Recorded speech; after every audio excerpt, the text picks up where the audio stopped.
Hey everyone, welcome back to my channel. So friends, आप सबसे request करती हूँ प्लीज़ मेरे चैनल को सब्सक्राइब कर लीजिए अगर अभी तक आपने सब्सक्राइब नहीं किया है। और तो चलिए हम रेड व्हील वांगशन एफएफ का नेक्स्ट पार्ट शुरू करते हैं। लास्ट पार्ट में हमने देखा था कि विंग ने जल्दबाजी में अपने हाथ पर गरम चाय गिरा ली थी, जिसकी वजह से वांग जी बहुत ज़्यादा परेशान हो जाता है। वांग जी ने विंग की एक बात भी नहीं सुनी और इसलिए अब वो दोनों गुस्सू में वापस आ गए थे और अब हीलर के पास थे। जब वांग जी हीलर से कुछ इंस्ट्रक्शंस ले रहा था कि कैसे विंग के हाथ पर दवा लगानी है, उस वक्त विंग हीलिंग पवेलियन में इधर उधर देख रहा था, घूम रहा था। तभी अचानक से उसकी नज़र किसी की ऑलिव ग्रीन रोब पर पड़ी और वो पर्सन कोई और नहीं, नेवैसांग था। विंग बोला, नेशियोंग, क्या तुमने रूल्स को कॉपी कर लिया है? उसे देखते ही तो नेवैसांग एकदम से चौंक गया और वो बोला, लेनर फूरन, आप ना प्लीज़ आप ना गुस्सा मत करना और गलत मत समझना। मैं तो बस अपनी इस न्यू फ्रेंड की यहाँ हेल्प कर रहा था। वो एक लेडी की ओर देखने लगा जो कि बेड पर बैठी हुई थी। जब विंग ने देखा कि वो लेडी माइनर सेक्ट की एक गेस्ट थी तो वो थोड़ा सा परेशान हो गया, चिंतित सा हो गया और बोला, क्या ये ठीक है? तो नेवैसांग ने हमेशा की तरह अपना सिर शेक किया। हीलर बोले, फुरन, आप चिंता मत करिए, ये जो लेडी है ना, ये प्रेग्नेंट है। ये सुनते ही वो लेडी स्माइल करने लगी। वो बहुत ही ज़्यादा शाय फील कर रही थी।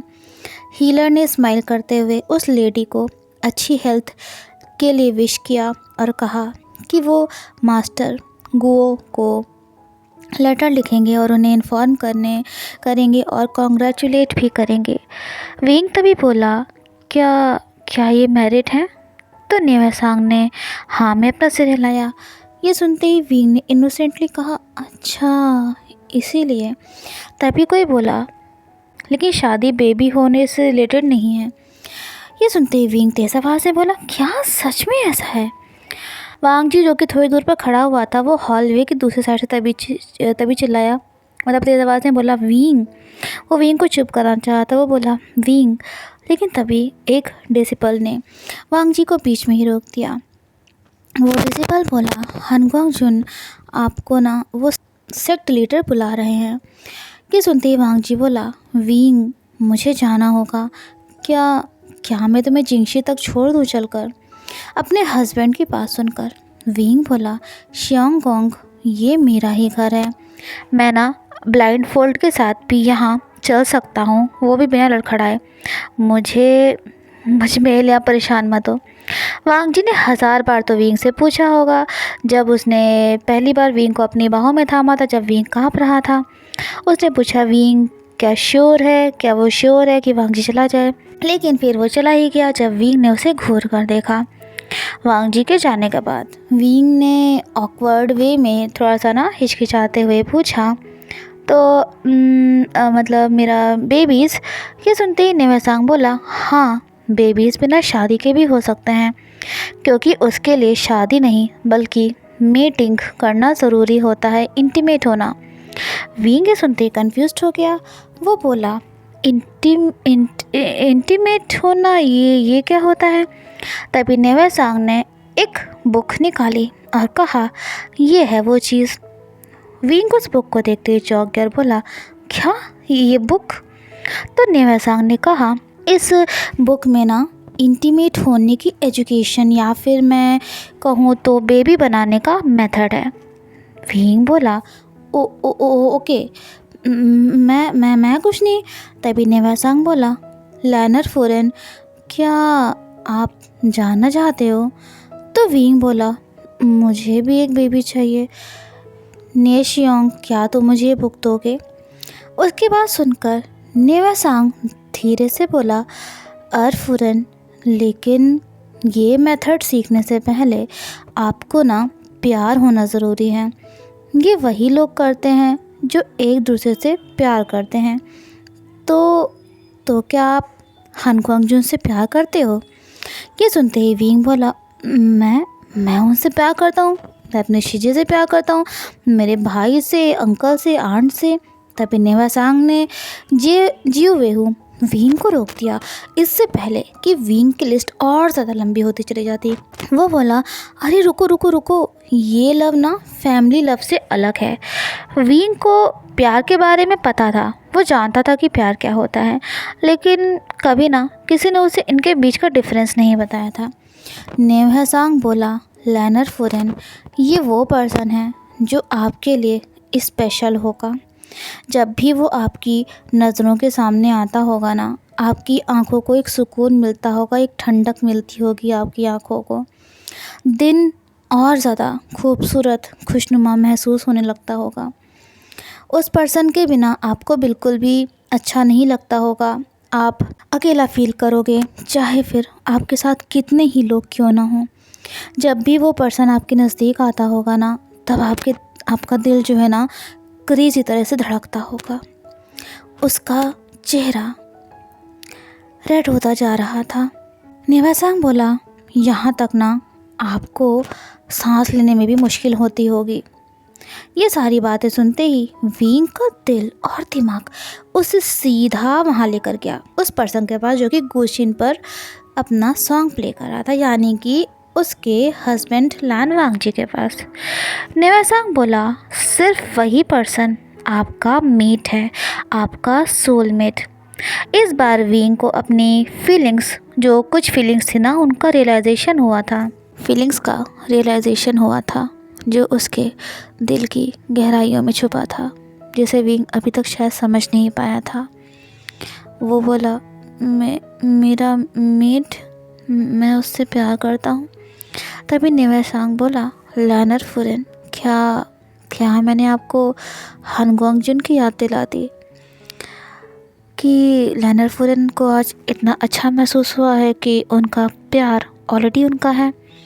अचानक से विंग ने नेवासांग के हाथ से वो बुक छीनी जिसका नाम था मेडन इन लव, और वो बड़ी सी स्माइल लेकर अपने फेस पर वहाँ से जल्दी से भाग गया। विंग को प्यार हो गया था, वो प्यार में पड़ गया था वांग जी के। लेकिन जैसे ही उसने अपने हस्बैंड की जानी पहचानी डीप वॉइस सुनी, तो विंग की स्पीड थोड़ी कम हो गई। वो जल्दी से एक पेड़ के पीछे जाकर छुप गया और अपने हस्बैंड लान वांगजी को झांक कर देखने लगा। वो वांगजी के करीब जाना चाहता था और उसे अपने नज़दीक महसूस करना चाहता था, बहुत नज़दीक। लेकिन वो बहुत शाय फील कर रहा था, उसे समझ नहीं आ रहा था कि वो ये कैसे करे। विंग सोचने लगा कि वो वांगजी के गले से लगना चाहता है, उससे ज़्यादा कुछ नहीं। क्या उससे ज़्यादा भी कुछ और होता है? अचानक से विंग बोला, चाहे कुछ भी हो, मुझे तो ये मेथड सीखना ही है। मुझे पता है कि शियांगोंग को बेबीज़ पसंद है, एक बेबी जो बिल्कुल शियांगोंग की तरह ही हो। विंग जिंगशी में एंटर हुआ, ये जानकर कि उसका हस्बैंड जल्दी यहाँ नहीं आने वाला था लंच के लिए। उसने वो बुक ओपन करी सिर्फ उसे रूम के दूसरे साइड पर फेंकने के लिए। विंग बहुत नर्वस हो गया था। वो बोला, ये क्या है? हाँ, ये लोग बिना क्लॉथ्स के क्या ऐसे बेबी बनाया जाता है? शेमलेस। उसने अपना सिर पिलो पर तेज़ी से रखा, लेकिन ये चीज़ मतलब जो पिक्चर्स थी ना, वो उसके दिमाग से उन दो मैन की जा ही नहीं रही थी जो एक दूसरे के साथ इंटीमेट हो रहे थे। तभी विंग की फिंगर अपने आप ही उसके लिप्स पर चली गई। वो बोला, लिप्स इतना नज़दीक। उसके अंदर भी ऐसी फीलिंग्स आने लगी थी। अचानक से वो दोनों पिक्चर्स जो बुक में थी, उन दोनों मैन की, वो शियांगोंग और दूसरा खुद विंग में चेंज हो गई। वो मतलब महसूस कर रहा था ये चीज़ें, वो अपने शियांगोंग के लिप्स अपने लिप्स पर महसूस कर पा रहा था। डीप किस, इंटीमेट किस, हैवी ब्रेथ्स। विंग को अपने हस्बैंड की पैशनेट गोल्डन आइज़ महसूस हो रही थी जो उसके दिल को उसको अपने वश में कर रही थी। विंग मोन करने लगा था। उसकी बॉडी अराउज्ड होने लगी थी। वो साइलेंस बिल्कुल ब्रेथ टेकिंग था। विंग पूरी तरह से अपने थॉट्स में खोया हुआ था। उसका दिल, उसकी बॉडी, वो पूरी तरह से वांगची को चाहता था। विंग को अपने स्टमक में बटरफ्लाइज महसूस हो रही थी। उसने तभी अपनी रोब्स को पकड़ लिया और कहा, मैं इतने अपने शोंगोंग के इतना करीब रहना चाहता हूँ। मैं उन्हें फ़ील करना चाहता हूँ कि वो सिर्फ मेरे हैं और मैं सिर्फ उनका। और बेबी, मुझे भी बेबी चाहिए। मुझे इस बुक को रीड करना चाहिए ताकि मैं बेबी मेकिंग के बारे में और ज़्यादा सीख सकूं। मुझे शोंगोंग की तरह एक बेबी चाहिए।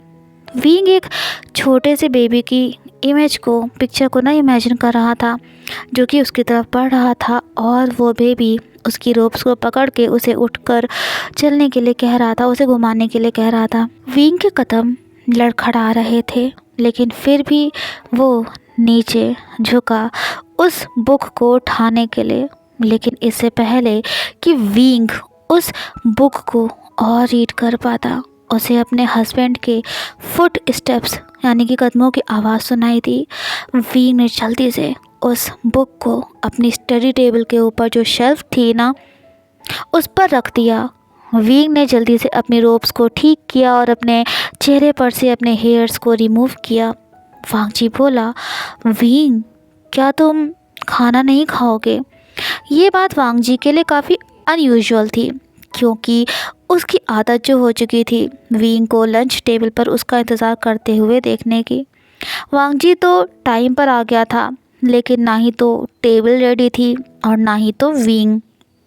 वांगजी ने बिना विंग की बात सुने उसे टेबल से थोड़ा दूर पुश किया और बोला, विंग, क्या तुम्हारी तबीयत ठीक नहीं है?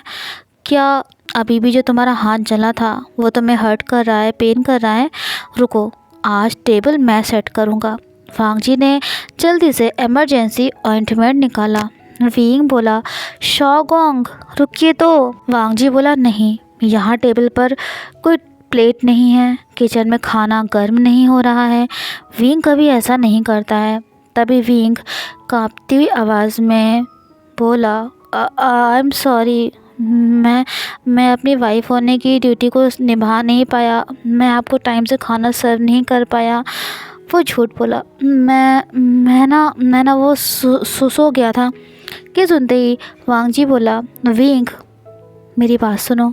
मुझे कोई फ़र्क नहीं पड़ता है कि तुम मेरे लिए खाना सर्व करोगे या नहीं।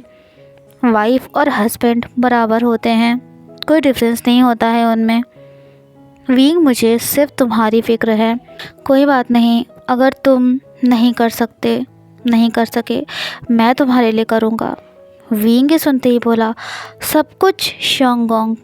तो वांगजी ने किचन में जाने से पहले अपनी वाइफ के फोरहेड पर किस किया और बोला, सब कुछ। आज विंग यहाँ बैठेगा और मैं उसे हॉट लंच सर्व करूँगा। अपने हस्बैंड की बात सुनकर विंग तो ब्लश कर रहा था। उसने उस जगह को छुआ जहाँ वांगजी ने उसे किस किया। वो ऐसे नाटक करने लगा, मतलब ऐसे उसने प्रिटेंड किया जैसे कि उसने उस किस को उठाया और अपने लिप्स पर रख लिया।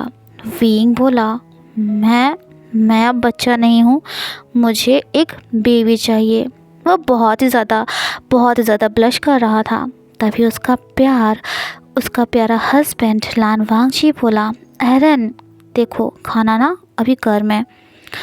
वांगजी ने केवल उसे प्यार से बुलाया ही नहीं, बल्कि अपने हाथ से उसे खाना भी खिलाया।